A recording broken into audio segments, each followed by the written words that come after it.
You're not gonna see it. And terrorists are smart. They know what they're doing there, you know. They terrorists. They know it's black people's bad bargaining chips.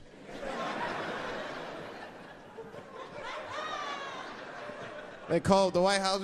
Hello? We have got 5 black... Hello?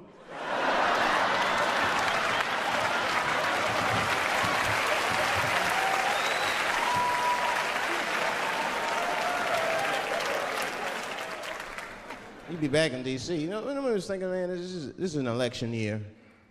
I'm gonna ask you, you're a white guy, do you know who you're voting for yet? Don't know, do you? Now, you see that? You see what just happened here? Let me tell you something. That is a cultural thing. He knows who he's gonna vote for. He's just not gonna tell me. See? I've noticed that. That is a cultural thing. White people do not like to talk about their political affiliations.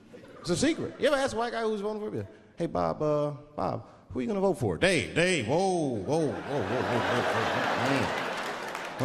Take it easy now. Take it easy. So anyway, I was fucking my wife in her ass, right? And I mean, it was something else. Yeah, but who are you voting for? Dave, come on with the voting. I'm trying to tell you about fucking my wife, you're asking me all these personal questions. They don't like to divulge that information because it matters to them. Black people talk about that shit. Black people will openly talk about politics. Black people will openly talk about beating up politicians and shit. If I see George Bush, I'll kick his motherfucking ass for cutting my Medicaid. Okay, say it. Black people just say it. But there's a reason for that. It matters more for them. It matters more. Black people see, even when I vote, right? Which I don't. But even when I like think about like who I would vote for, right? I don't even look at their political policies. I just look at their character. You know what I'm saying now? You gotta read, no, I'm serious. You gotta read between the lines. Like, you know, you look at Clinton, and black people like Clinton, because we've seen him on the campaign. I saw one thing on the campaign trail. He actually just picked a black baby up and kissed him. Come here, little nigger baby. Mwah! Just kiss him. I said, I like that. He did not hesitate or nothing. You see George Bush Jr., he be there, ugh.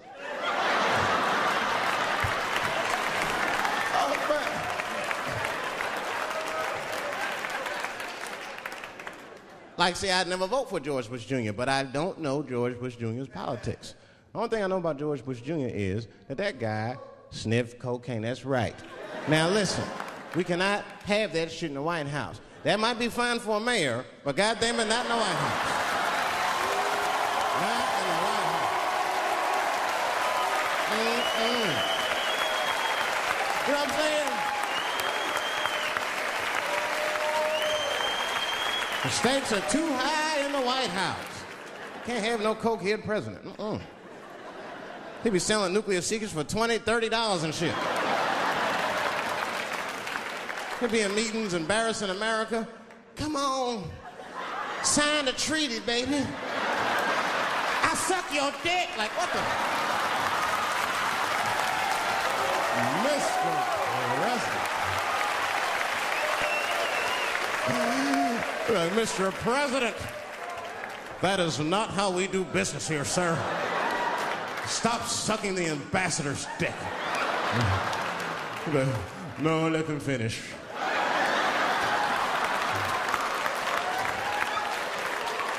I will sign the treaty. There will be peace in Israel finally. I'd vote for Clinton again if I could. At least it's always better.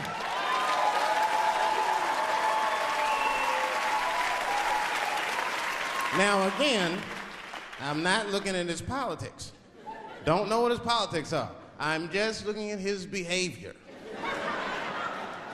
I understand that kind of behavior. I know a lot of dudes with them shortcomings.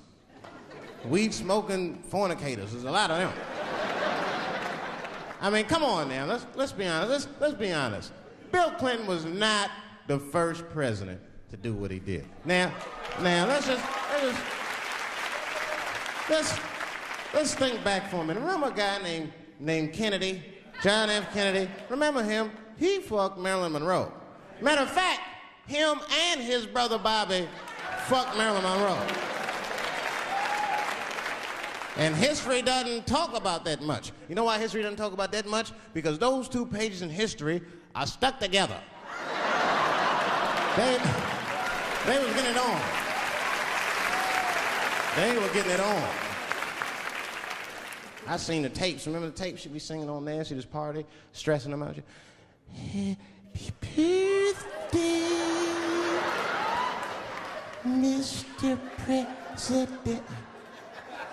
Bitch, my family's here.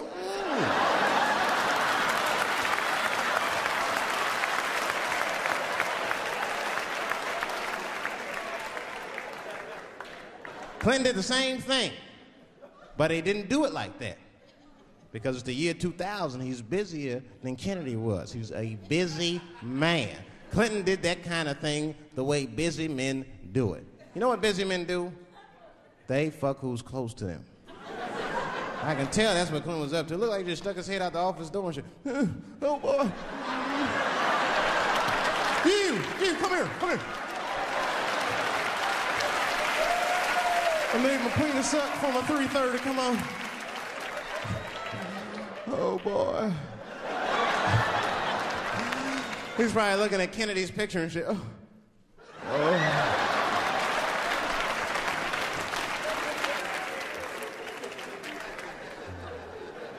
And then to top it off, he lied, which I thought that was special. I did, man. I know how he did. I've been accused of having sex with a girl I did not have sex with before, and let me tell you something. That shit is infuriating. You ever go through that? You know, it'll make you crazy. You be screaming at your best friends. I didn't touch that bitch, nigga, I'll kill you. Fuck you, nigga, I'll kill you. Please believe me. Please believe me.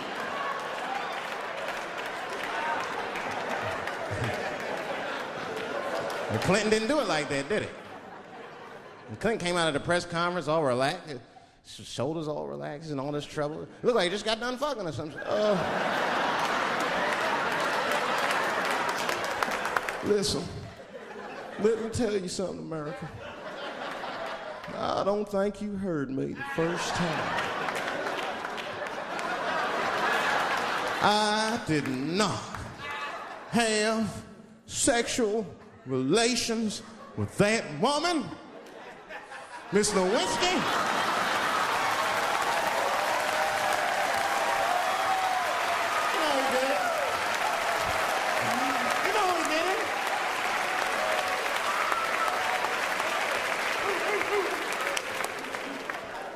Everybody knew what that finger smelled like. Nobody cared. Nobody cared. We all watched. We was disgusted, but we kept watching the news. I know I did. I was taping it.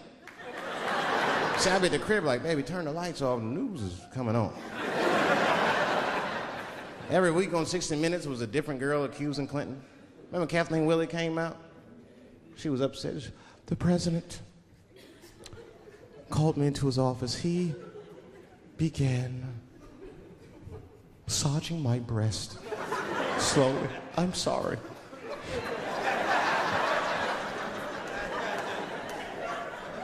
And then he placed my hand on his genitals.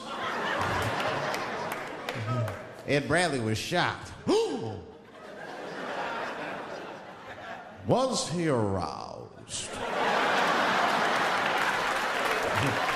I was at home like, yeah, was he aroused?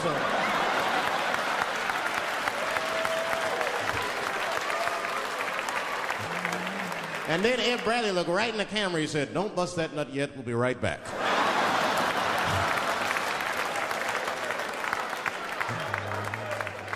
Oh, man, the news had never been so good. But there were no victims. There were no victims. Only one I feel sorry for is that Lewinsky. I feel a little sorry for her. Don't y'all feel a little sorry for her at all? God damn, y'all, come on, man. You have a heart. That's a hard thing to be famous for, man. I mean, nobody want to be the most famous cocksucker of all times and shit. I feel bad for her. Not even the women feel sorry for her a little bit, ladies? Now that's jealousy. That's what that is. I mean, come on, y'all. That's one dick that girl sucked. It's gonna haunt her for the rest of her life. Long after she spent that money up, that's still gonna haunt her. And I know there's a lot of women in here with at least one dick they regret. And I bet you it wasn't a president's dick. I bet you worked at Kenny Shoes or Safeway or some shit like that. Don't go judging her. Don't go judging her. See, we gotta stop judging people. That girl was young, and she made a mistake that young girls make. She wanted to fuck a powerful man, period. That's as far as she thought it through. She wasn't thinking about how powerful the president was. She didn't have no wisdom. An older woman would have helped everybody. An older woman would have been in there, you know, you should lower taxes. You know what I'm saying? The older one would have sucked us into utopia. The last thing I'm going to say about it is this, that he is a famous man. I have dreamt of being famous, but I never dreamt of being that famous. I never understood how famous a president was, but imagine if somebody could suck your dick and then they're famous. You understand what I'm saying? That's crazy. That's crazy. I mean, no guy ever thought of that. There's nobody with a pickup line that good and shit. They suck my dick, there's a future in it. What? Oh, that's it now. Get out there and be somebody. Go write a book.